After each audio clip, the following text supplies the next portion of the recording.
Hello बच्चों, आज की क्लास में हम देखेंगे प्रोज का जो हमारा लेसन 4 है, from the diary of Anne Frank. From the diary of Anne Frank. पिछली क्लास में हमने इसका समरी देखा था। आज इसमें हम ये देखेंगे कि इंपॉर्टेंट क्वेश्चन आंसर क्या है जो बोर्ड एग्जामिनेशन में आने की संभावना है। यूपी बोर्ड के बोर्ड एग्जामिनेशन में, हाई स्कूल यूपी बोर्ड के बोर्ड एग्जामिनेशन में क्या क्या क्वेश्चन आ सकते हैं, जो इंपॉर्टेंट क्वेश्चन है उसको हमने यहाँ पे कवर करने की कोशिश किया है। तो उस क्वेश्चन आंसर को आज हम देखेंगे। पहला क्वेश्चन हमारा है, why did Anne Frank maintain a diary. Anne Frank ने डायरी क्यों मेंटेन किया। मेंटेन का मतलब लिखना, उसने डायरी क्यों लिखा या डायरी क्यों मेंटेन किया, पहला क्वेश्चन। अच्छा, इसी क्वेश्चन को दूसरे रूप में पूछा गया है, describe Anne's feeling about having a diary. Diary रखने के बारे में एन फ्रैंक की भावनाओं को बताइए। मतलब डायरी रखते समय उसकी भावनाएं क्या थी उसके बारे में, यानी कि बातें वही हैं। डायरी उसने क्यों लिखा, डायरी क्यों रखा, डायरी रखते समय या लिखते समय उसके अंदर भावनाएं क्या चल रही थी, विचार क्या चल रहे थे, उसके बारे में वर्णन करना है। या फिर क्वेश्चन ऐसे भी पूछा है कि व्हाट प्रॉम्प्टेड, प्रॉम्प्टेड मतलब प्रेरित करना, कौन सी चीज थी जो उसको प्रेरित किया, किसको, एन फ्रैंक को। किस चीज ने एन फ्रैंक को प्रेरित किया, किस बात के लिए, to keep a diary. Diary रखने के लिए कौन सी चीज थी जो एन फ्रैंक को डायरी रखने के लिए प्रेरित किया, कौन सी चीज थी जिसकी वजह से उसके मन में डायरी रखने का विचार आया। कह रहा है कि what name did she give to it, उसने इसको क्या नाम दिया, यानी कि डायरी को क्या नाम दिया। तो देखिए, Anne Frank had no real friend. Anne Frank की कोई सच्ची सहेली नहीं थी। कह रहा है एन फ्रैंक की कोई सच्ची सहेली नहीं थी। whom मतलब जिससे, whom मीन्स जिससे या जिसे, सी कुड शेयर। शेयर मतलब क्या होता है, शेयर मीन्स तो बांटना, हिस्सा। लेकिन यहाँ पे शेयर का मतलब होता है अपने मन की बात कहना किसी से। बोलते हैं ना कि मैं अपना सीक्रेट तुमसे शेयर करना चाहता हूँ, मतलब अपने मन की बात कहना। तो वही कह रहा है कि Anne Frank had no real friend. Anne Frank की कोई सच्ची सहेली नहीं थी, हूँ जिससे she could share her feeling, जिससे वह अपनी भावनाओं को शेयर कर सके, बता सके, व्यक्त कर सके, ओपनली, मन खुल के। देखिए, आपके बहुत सारे मित्र होंगे, लेकिन सारे मित्रों से आप सारी बात नहीं कर सकते। हाँ, उसमें कोई ऐसा क्लोज फ्रेंड होगा, कोई ऐसा ट्रू फ्रेंड होगा, बेस्ट फ्रेंड होगा, जिससे आप अपने फीलिंग्स को ओपनली शेयर कर सकते हैं, खुल करके बोल सकते हैं। तो वही कह रही है, कह रहा है कि Anne Frank had no real friend whom she could share her feelings openly। Anne Frank की कोई सच्ची सहेली नहीं थी जिससे वह अपनी भावनाओं को खुलकर बता सके। शेयर मतलब यहाँ पे बताने से मतलब, जिससे अपनी भावनाओं को बता सके, व्यक्त कर सके। सी थॉट, उसने सोचा, क्या सोचा, paper had more patience. Patience मतलब होता है धैर्य। अच्छा, धैर्य क्या है, देखिए जब आप किसी की बात को सुनते हैं बड़े गौर से, तो एक तो ये है कि आप जबरदस्ती किसी की बात को सुन रहे हैं, एक तो वो है। एक आप किसी बात को बड़े बहुत ही तन्मयता के साथ सुन रहे हैं, बिना किसी बोझ के, बहुत ही ध्यानपूर्वक किसी की बात को सुन रहे हैं। तो इसका मतलब कि आप धैर्यपूर्वक सुन रहे हैं, यही है धैर्य। यानी कि किसी की बात को सुनने में, कोई काम करने में आप उबते नहीं हैं, बहुत शांतिपूर्वक कोई काम करते हैं, बहुत ही ध्यानपूर्वक, यही पेशेंस है। तो कह रहा है कि सी थॉट, उसने सोचा कि paper had more patience, paper में, कागज में ज्यादा धैर्य होता है, किससे, देन पीपल, यानी लोगों से अधिक। इस देन का मतलब अधिक, तो यानी कि लोगों से अधिक धैर्य किस में होता है, कागज में। अच्छा, क्यों, कागज में आप कुछ भी लिखेंगे, कागज मना करेगा क्या, कॉपी में आप कुछ भी लिखिए, कागज मना करेगा, कॉपी मना करेगा, नहीं मना करेगा। दूसरी चीज की वो आपका उपहास भी नहीं करेगा। अगर आप कुछ बोल रहे हैं तो कभी कभी क्या होता है कि कुछ लोग आपका उपहास करते हैं, लेकिन क्या कागज, कॉपी में जो आप लिखते हैं, कॉपी आपका मजाक उड़ाएगी, नहीं। इसीलिए इन्होंने कहा है कि सी थॉट, उसने सोचा कि पेपर हैड मोर पेशेंस, कागज में अधिक धैर्य होता है, किससे अधिक, देन पीपल, लोगों से अधिक धैर्य कागज में होता है। क्योंकि कागज कभी आपका मजाक नहीं उड़ाएगा, आप कुछ लिखेंगे, बोलेंगे तो वो मना नहीं करेगा। दूसरी चीज की आपकी बात को वो दूसरे से कहेगा भी नहीं। तो दो तीन चीजें हैं, इसे उन्होंने कहा। कह रहा कि so she decided to keep a diary, इसलिए उसने निश्चय किया, क्या निश्चय किया, टू कीप मैंने रखने का, अ डायरी, इसलिए उसने एक डायरी रखने का निश्चय किया, जिससे होम, जिससे she could share her feeling, जिससे वो अपनी भावनाओं को व्यक्त कर सके, बता सके। क्यों ऐसा सोचा उसने, ये अभी अगला क्वेश्चन भी है कि उसने ऐसा क्यों सोचा, उसमें भी सी थॉट, उसने ये सोचा it was her real friend. देखिएगा उसने डायरी क्यों रखा, उसने इस डायरी को अपना रियल फ्रेंड माना, क्योंकि इसका कोई रियल फ्रेंड था नहीं, तो उसने अपनी डायरी को रियल फ्रेंड माना, अपना सच्चा मित्र माना, सच्ची सहेली माना।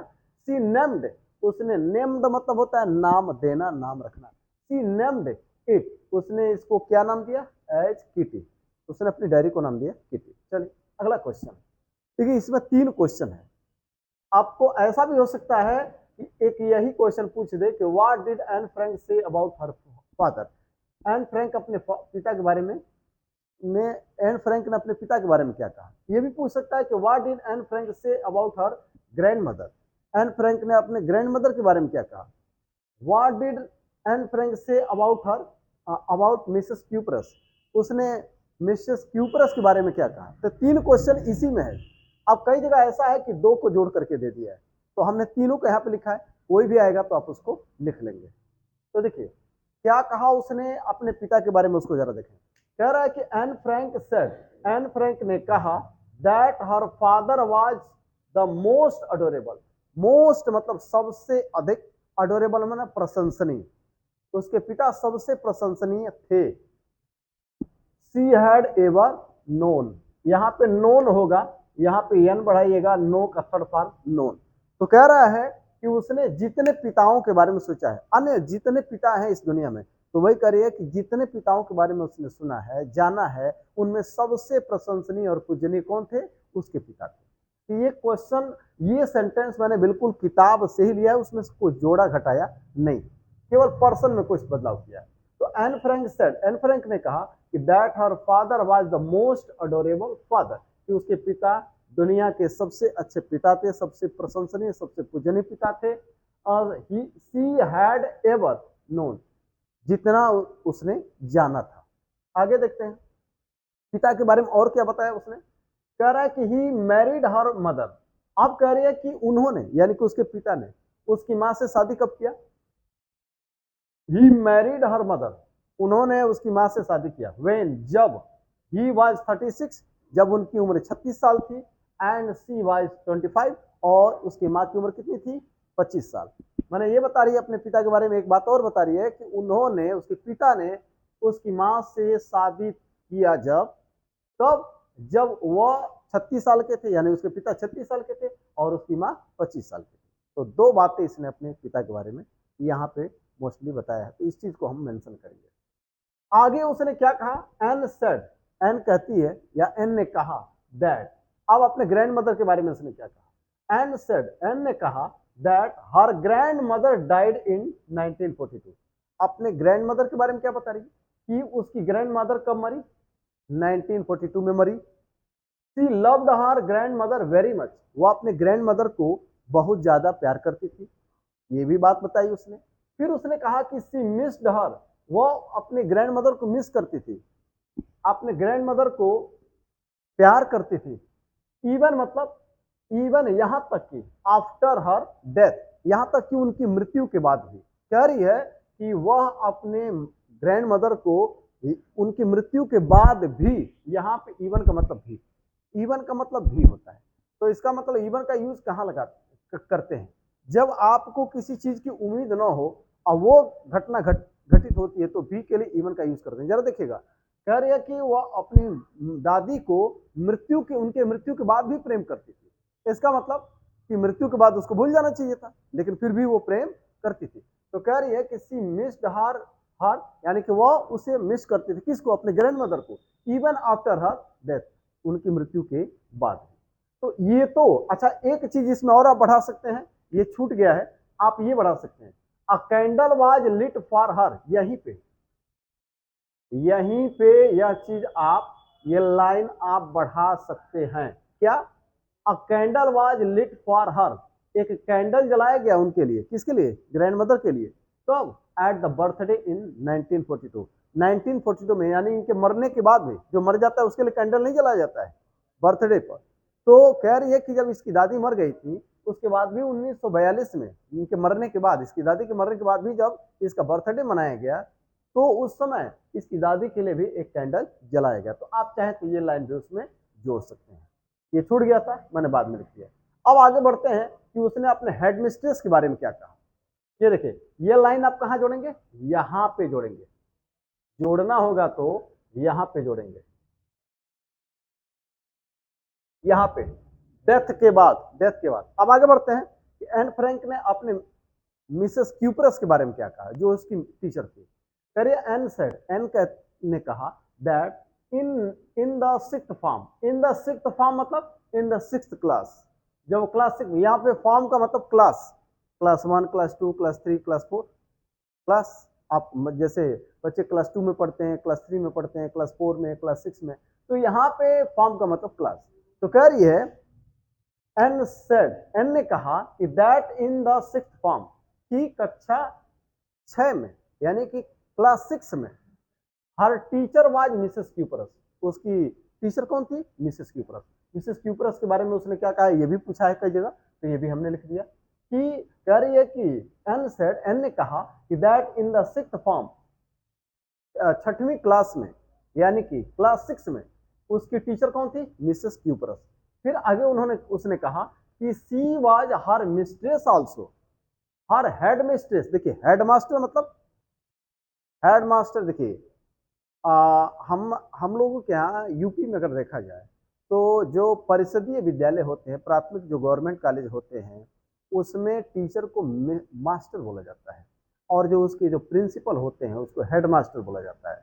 और वही अगर लेडीज है, वुमेन अगर टीचर है, तो उसको हेड मिस्ट्रेस बोला जाएगा। यानी कि अगर वो हेड मास्टर के पोस्ट पे कोई वुमेन है, महिला है, तो उसको हेड मिस्ट्रेस बोलेंगे।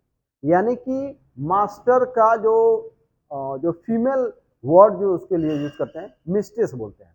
तो वही कह रही है कि सी was her head mistress also, वह उसकी हेड मिस्ट्रेस भी थी, यानी कि उस प्राथमिक कॉलेज की प्रिंसिपल भी थी, यानी उसके स्कूल की प्रिंसिपल भी थी। बात समझ में आ रही है, प्रिंसिपल कोई हेड मिस्ट्रेस लिखा गया है, वो अब कोई पुरुष होता तो उसके हेड मास्टर लिखते, तो वो लिखा गया।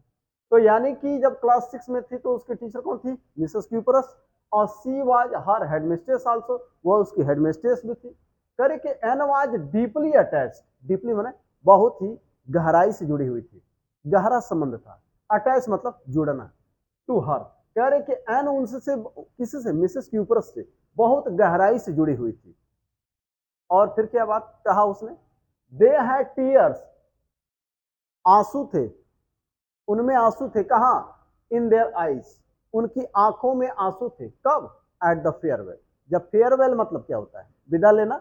भाई किसी स्कूल में आप पढ़ रहे हैं, आप मान लीजिए किसी स्कूल में क्लास 6 तक पढ़ा आपने, तो क्लास 6 का जब रिजल्ट हो जाए, जब एग्जाम हो जाएगा, रिजल्ट हो जाएगा, तो उसके बाद से आप उस स्कूल से विदा ले लेंगे, दूसरे स्कूल में एडमिशन लेंगे, तो वो फेयरवेल हो गया। तो कह रही है कि they had tears in their eyes at the farewell, farewell के दौरान जब वो एक दूसरे से विदा ले रहे थे, ये अपने टीचर मिसेस क्यूपरस से जब वो विदा ले रही थी, तो दोनों की आंखों में, यानी एन फ्रैंक की आंखों में भी और मिसेस क्यूपरस दोनों की आंखों में आंसू थे। तो यानी कि बहुत ही भावनात्मक रूप से उससे उनसे जुड़ी हुई थी। तो एक क्वेश्चन ये हो गया, दो क्वेश्चन। और ये दोनों क्वेश्चन देखिए बहुत ही इंपॉर्टेंट है, कई बार ये दोनों क्वेश्चन पूछे गए, और ये भी क्वेश्चन कई बार पूछा गया है, तो इनके आने की ज्यादा संभावना बनती है। चलिए आगे अगला हमारा क्वेश्चन है, why does Anne Frank think, Anne Frank क्यों सोचती है that paper has more patience than people. अब देखिए कि अब यहाँ पे हम इसको कहीं डज भी हो सकता है, यहाँ पे डिड भी हो सकता है, और जब आओ अगर यहाँ पे डिड होगा तो यहाँ पे हैड होगा। तो यहाँ देखिए हैड, हैज की जगह पे हैड भी हो सकता है, और यहाँ डज की जगह पे डिड भी हो सकता है। क्वेश्चन चाहे प्रेजेंट में भी पूछ सकता है, पास्ट में भी पूछ सकता है, हमने पास्ट में ही आंसर लिखवाया है, ठीक है। क्वेश्चन आपको प्रेजेंट में भी पूछ सकता है, पास्ट में भी पूछ सकता है, तो यहाँ पे डिड हो सकता है, यहाँ हैड हो सकता है। हमने जो आंसर लिखवाया वो पास्ट में लिखवाया है। चलिए इसको देखिए, Why does Anne Frank think that paper has more patience than people? Anne क्यों सोचती है कि कागज में लोगों से ज्यादा धैर्य होता है। ये चर्चा यहाँ भी हुई है कि कागज में लोगों से ज्यादा धैर्य होता है, तो क्यों ऐसा उसने कहा है, क्यों ऐसा सोचती है। According to Anne Frank, Anne Frank के अनुसार, एन फ्रैंक के अनुसार, according to Anne Frank, Anne Frank के अनुसार, अगर मैं बोलूं कि अकॉर्डिंग टू मी यानी मेरे अनुसार, अकॉर्डिंग टू यू तुम्हारे अनुसार, अकॉर्डिंग टू हिम उसके अनुसार, अकॉर्डिंग टू हर उसके अनुसार, अकॉर्डिंग टू देम उनके अनुसार, according to we us, according to us हमारे अनुसार। तो यहाँ लिखा according to Anne Frank, Anne Frank के अनुसार क्या, पेपर हैड मोर। अब देखिए मैंने पास्ट टेंस में, यहाँ पे हैज लिखा है, मैंने हैड लिखा, पास्ट टेंस में बनाया है आंसर को। Paper had more patience than people, लोगों की से अधिक धैर्य कागज में होता है। ऐसा क्यों सोचती है, बिकॉज क्योंकि सी, बिकॉज क्योंकि she could share her feelings in her diary openly, क्योंकि वह अपनी डायरी में अपने विचारों को खुले तौर से कह सकती है। देखिए ये सेंटेंस मैंने यहीं से लिया है, देखिए क्या लिखा है, she could share her feelings openly, किसमें, इन हर डायरी।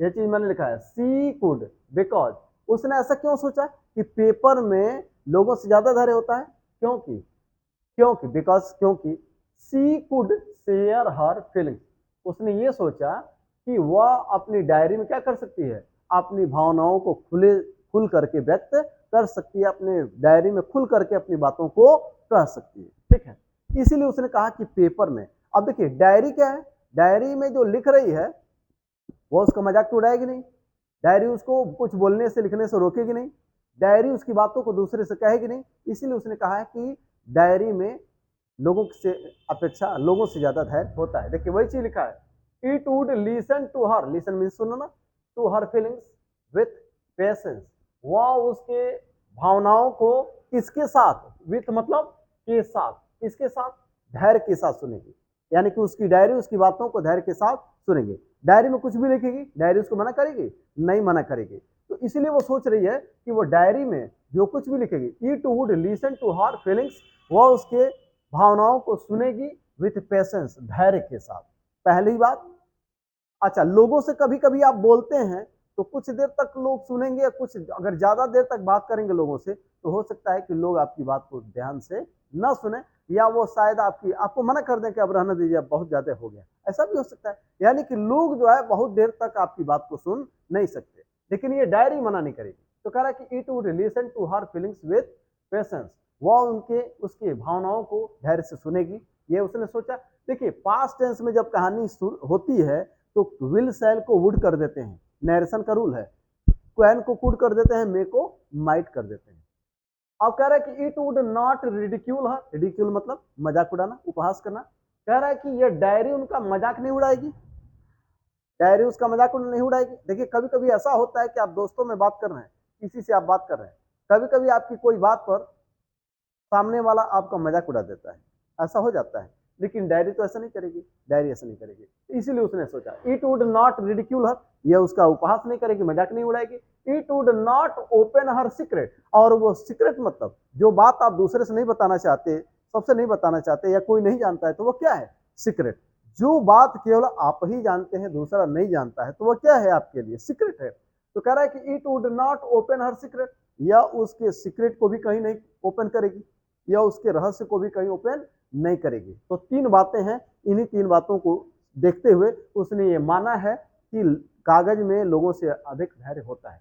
अब अगला क्वेश्चन हमारा है, व्हाई डिड मिस्टर किसिंग। देखिए ये क्वेश्चन भी कई बार पूछा है, इसलिए तीनों की संभावनाएं बनती हैं। ये क्वेश्चन जब आएगा तो तीनों को एक साथ नहीं देगा, तोड़ के देगा। हाँ, अगर तीनों को देगा तो लॉन्ग में देगा, ठीक है। ये जो दो क्वेश्चन है ये लॉन्ग शॉर्ट दोनों में चलेगा, ये भी लॉन्ग शॉर्ट दोनों में चल जाएगा, क्योंकि जब आप कॉपी में लिखेंगे तो ये बड़ा हो जाएगा। अगला है, why did mister Keesing annoyed, annoyed मतलब गुस्सा होना, क्रोधित होना, with Anne Frank. Mister Keesing कौन थे, एन फ्रैंक के मैथ्स के टीचर थे, मैथ्स पढ़ाते थे एन फ्रैंक को। एन फ्रैंक ज्यादा बोलती थी क्लास में, इसलिए एन फ्रैंक हमेशा उससे गुस्सा रहते थे, ठीक है। तो कह रहा है कि why did mister Keesing annoyed with Anne Frank, mister Keesing Anne Frank से क्यों गुस्सा होते थे, क्यों गुस्सा रहते थे। तो चलिए इसका जवाब क्या है।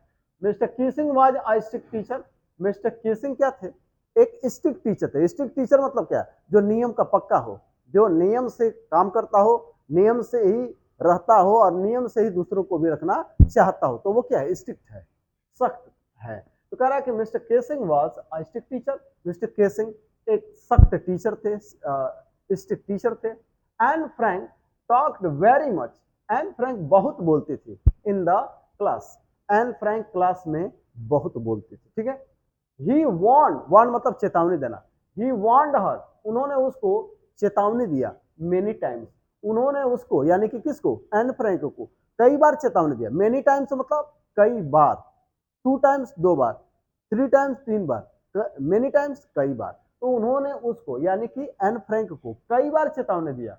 बट सी वेंट ऑन, देखिए गो ऑन मतलब होता है किसी चीज को जारी रखना, तो गो का सेकेंड फॉर्म क्या हो गया, वेंट, तो वही वेंट ऑन माने जारी रखा। तो उन्होंने उसको कई बार चेतावनी दिया, लेकिन बट सी वेंट ऑन, उसने जारी रखा। वेंट ऑन मतलब जारी रखा, क्या जारी रखा, टॉकिंग, उसने बात करना जारी रखा, ठीक है। सो ही वॉज एनाइड विथ हर, इसीलिए वो उससे क्या थे, गुस्सा थे। देखिए ये तो क्वेश्चन से लिए हैं, मिस्टर किसिंग एनाइड विथ, चलिए ही वॉज एनाइड विथ हर, इसलिए वो उससे मतलब गुस्सा हो जाते थे, गुस्सा रहते थे, ठीक है। एक तो ये हो गया। अब एक क्वेश्चन और मैं लिखा हूं, ये क्वेश्चन भी एक बार पूछा गया है, ये भी पूछा गया है, लेकिन ज्यादा नहीं पूछा है, एक बार पूछा है, ये भी एक बार पूछा है, फिर भी इसको एक बार चर्चा करते हैं, मुझे इंपॉर्टेंट लगा इसलिए मैंने इसको चर्चा कर दिया। देखिएगा, who was Anne Frank, Anne Frank कौन थी, एन फ्रैंक कौन थी। अब फिर है where did she write a letter, आओ where did she write a diary, उसने डायरी कहाँ लिखा। तो देखिएगा, Anne Frank was a Jewish girl, वह एक यहूदी लड़की थी, यहूदी जाति की थी, यहूदी जाति जिसको इंग्लिश में ज्विश गर्ल बोलेंगे। तो she was a Jewish girl, वह एक ज्विश गर्ल थी, यानी कि ज्विश जिसको यहूदी बोलते हैं हिंदी में, वो उस जाति की थी। She was a German, German, she was a German, चलिए वह एक जर्मन लेडी थी, जर्मन में ही पैदा हुई थी, जर्मन यानी कि वो मूल निवासी कहाँ की थी, जर्मनी की थी, तो वो एक जर्मन थी, ठीक है। शी रोट अ डायरी, उसने डायरी लिखा, कहाँ लिखा, when she was in hiding, hiding में थी, हाइडिंग समझते हैं, कल लेसन में हमने बताया था कि ये लोग जर्मनी के रहने वाले थे, लेकिन जर्मनी में जब हिटलर के, जब नाजी लोग, हिटलर की नाजी पार्टी, देखिए आज भी तो कई तरह की, कई पार्टियों की सरकारें बनती है ना हमारे देश में भी, कभी कांग्रेस की सरकार, कभी भारतीय जनता पार्टी की सरकार, कभी सपा की सरकार, तो वहीं पे वहां पे नाजी पार्टी की सरकार बनी। नाजी पार्टी किसकी थी, हिटलर की थी। तो ये नाजीवादी जो लोग थे, नाजी पार्टी के जो समर्थक थे, वो यहूदियों से बड़े नफरत करते थे। तो यहूदियों को पकड़ करके उनके साथ अत्याचार करते थे, उनको मारपीट, उनको उनके साथ अत्याचार करते थे, प्रताड़ित करते थे, उनको जेल में डालते थे, उनको मार भी देते, जान से मार देते थे, ठीक है। तो कह रहा है कि जब नाजियों का क्या हुआ कि जर्मनी में जब अत्याचार शुरू हो गया, यहूदियों के खिलाफ अत्याचार करने लगे, उनको पकड़ करके मारना पीटना, उनको जान से मार देना, ये सब शुरू हो गया। तो ये लोग जर्मनी छोड़ करके कहाँ चले गए, नीदरलैंड चले गए, हॉलैंड, उसी को हॉलैंड भी बोलते हैं। तो नीदरलैंड की राजधानी थे एम्स्टर्डम, वहीं पे जाकर के लोग सेटल हो गए। अब वहां भी जब शुरू हो गया नाजीवादियों का अत्याचार, तो वहां उनके पिता का एक ऑफिस बिल्डिंग था, उनके पिताजी वहां पे जाकर सेटल हो गए थे नीदरलैंड के एम्स्टर्डम में, ठीक है ना। तो वहां पे उनके पिता के एक ऑफिस बिल्डिंग था, तो उसी ऑफिस बिल्डिंग में एक सीक्रेट रूम था, उसी में लोग छिप गए, तो उसी को हाइडिंग बोला गया, ठीक है ना। तो जब वहां भी नाजियों का अत्याचार शुरू हो गया, तो वो लोग इनके पिता के ऑफिस बिल्डिंग में एक सीक्रेट रूम था, उसी में छिप गए, यानी कि उसी को बोलेंगे कि हाइडिंग में चले गए, समझ में आ गया। तो उसी हाइडिंग में रहने के दौरान इसने ये डायरी लिखा था, समझ में आ गया मेरी बात। तो कह रहा है कि Anne Frank was a Jewish girl, Anne Frank एक यहूदी लड़की थी, सी वाज अ जर्मन, वह एक जर्मन थी, यानी जर्मन की रहने वाली, जर्मनी की रहने वाली थी। सी रोट अ डायरी, उसने एक डायरी लिखा, वेन जब सी वाज इन हाइडिंग, जब वह हाइडिंग में थी, हाइडिंग में अभी मैंने कहा पिता के ऑफिस बिल्डिंग में एक सीक्रेट रूम था, उसी में लोग छिप गए थे।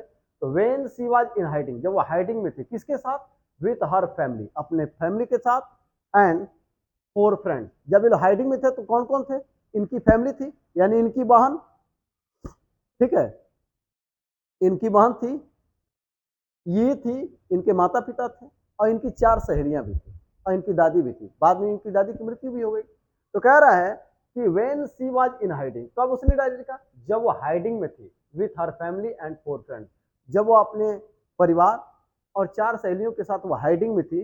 अब कहाँ पे हाइडिंग में थी, कहाँ छिपे थे लोग, इन एम्स्टर्डम, एम्स्टर्डम क्या है, नीदरलैंड की राजधानी, वहीं पे लोग छिपे हुए थे। वे एम्स्टर्डम क्या है, नीदरलैंड की, या हॉलैंड उसको बोल सकते हैं, हॉलैंड भी वही है, नीदरलैंड भी वही है, उसकी राजधानी है एम्स्टर्डम, वहीं पे वो एम्स्टर्डम एक शहर है, तो वहीं पे लोग छिपे थे। तो कह रहा है कि जब वह अपने परिवार और अपने 4 सहेलियों के साथ एम्स्टर्डम में हाइडिंग में थी, उसी समय उसने डायरी लिखा। अच्छा, वो लोग हाइडिंग में गए क्यों, उसको भी एक लाइन मैंने यहाँ पे बता दिया है। इसकी जरूरत यहाँ पे नहीं है, लेकिन हमने बता दिया, कहीं कोई क्वेश्चन में जरूरत पड़ेगी तो इसको आप लिख सकते हैं। क्या?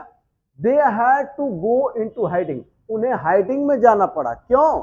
बिकॉज ऑफ नाजीज ऑपरेशन, नाजियों के अत्याचार के कारण, नाजियों के अत्याचार के कारण उनको हाइडिंग में जाना पड़ा।